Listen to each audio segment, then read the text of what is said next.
Hello' বন্ধু বান্ধৱীসকল, তোমালোকৰ নামত কেইটা চিম আছে আৰু সেই কেইটা চিম তোমাৰ নামতে আছে না অন কোনোবাই চলাই আছে কেনেকৈ গম পাবা? এইটো চেক কৰাৰ কাৰণে তোমালোকে ক্ৰমত যাই চাৰ্চ কৰিবা টপ কেপ বুলি।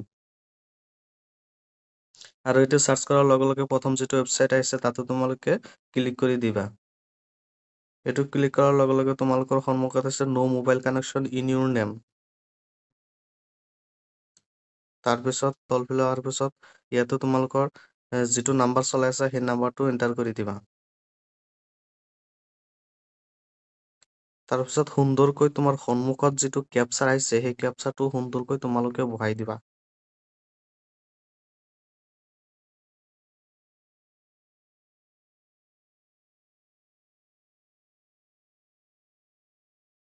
তাৰপিছত তোমালোকৰ সন্মুখত এটা অপশ্যন আছে ভেলিডেট কেপচাৰ, তাতে তোমালোকে ক্লিক কৰি দিবা। এইটো ক্লিক কৰি দিয়াৰ পিছত তোমালোকৰ মোবাইলত এটা OTP আহিব আৰু সেই OTPটো তোমালোকে সুন্দৰ কৰি OTP ঠাইত তাত তোমালোকে বহাই দিবা।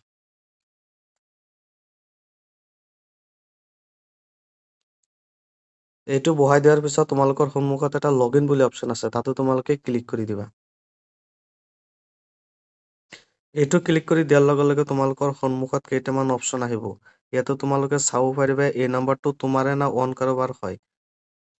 আৰু যদি তোমাৰ নাম্বাৰ নহয় তেতিয়াহ'লে তুমি ইয়াতে ক্লিক কৰি নট মাই নাম্বাৰ বুলি তোমালোকে চিলেক্ট কৰি দিবা আৰু সেই নম্বৰটো লগে লগে তোমাৰ ৱেবছাইটৰ পৰা বন্ধ কৰি দিব। তো বন্ধু বান্ধৱীসকল, ভিডিঅ'টো কেনেকুৱা লাগিল এটা লাইক কৰি জনাই দিবা।